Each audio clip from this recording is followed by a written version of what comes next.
Hi guys. Welcome back to RT Share Tea, where respiratory therapists live out loud. With me, your host, Linda Fry, the Asthma Lady. Yes, welcome everybody. Welcome to anybody new. I hope you had an amazing Thanksgiving, and I'm just excited to be back. I had a great time with family, and I hope you did as well. I just want to say thank you everyone for the support, and just know that we have so much content and more things to come, and we are growing together.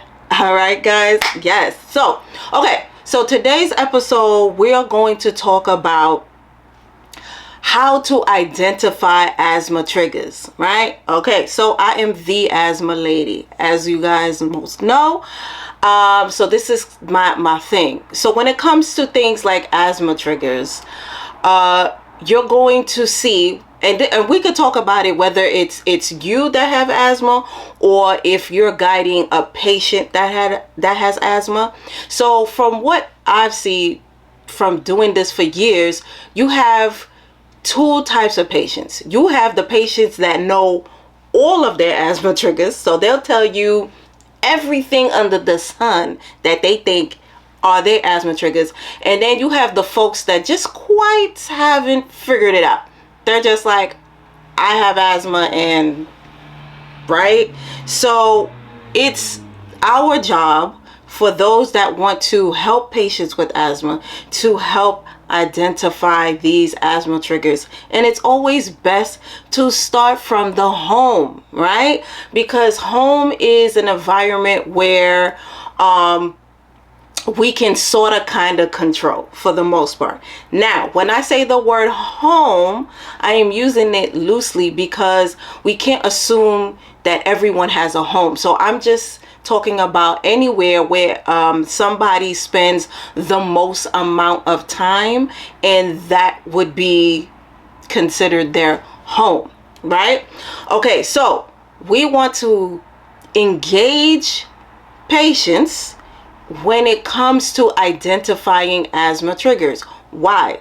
Asthma is a chronic lung disease. That means it's going to be with them forever. Okay, and they need to be actively engaged in their own self-management. So when it comes to identifying triggers, they need to think of it like they are part of your detective team. All right, so you are the lead detective, okay, whoever's helping, and they are on your team to help figure out what is the asthma trigger. So you guys are gonna be like Scooby-Doo and the crew. Y'all gonna be like Batman and them, or whatever detective person we can think of in the pop culture, on TV and whatnot.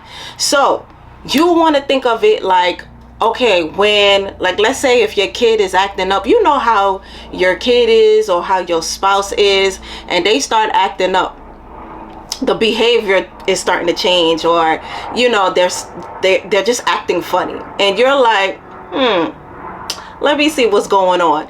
And so what do you start to do? You start to talk to them, try to see what's going on in their life. You start checking out social media, and the big no is checking the phone. You're not supposed to be checking the phone, but you have folks that start to check the phone and looking into the privacy, which I do not condone. But anywho, that's the kind of detective work you want from your patients.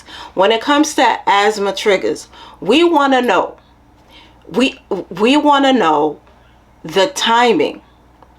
Is this during the day or is this during the night? Right? So we want to know what time it is. What is the setting? Are you at home? Are you in your bedroom? Is it primarily in the kitchen?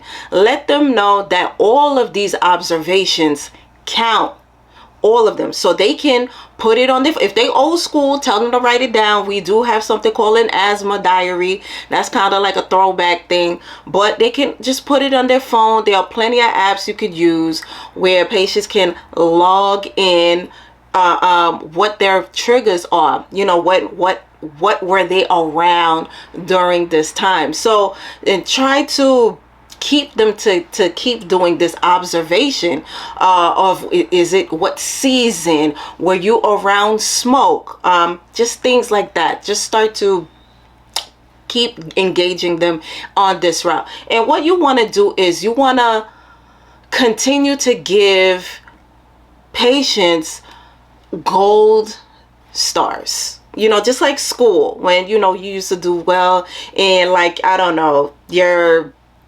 in spelling or whatever, you'd get the gold star from the teacher. So we want to do the same thing with patients. So when they come back to you and they're like, hey, you know, I noticed that my asthma triggers are mainly at night when I'm in the bedroom.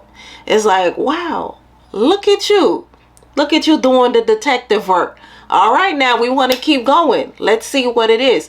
And this way, they are actively engaged with you if you're in this in the line with this work, and they also can bring this back to the provider. So they're also helping the provider. And, you know, if they have access to things like seeing a specialist, or, you know, access to just more resources in the specialty clinics and stuff like this all can fit in. You know, they may need to see an allergist or anything like that. So that's what I want to encourage you guys, is to always continue to engage your patients, because it is not about us telling them what to do. It is about us guiding them and improving their quality of life. All right, guys, with the resources and just giving them the education.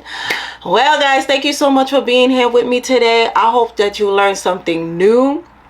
Oh, before that we go, please, if anybody is looking for CEUs, we at the end of the year, and remember to invest in yourself, right? We are ending the year, ended strong. If you need CEUs for asthma or PFT, please go to QHC, as in cat, seminars.com. That is QHCseminar.com.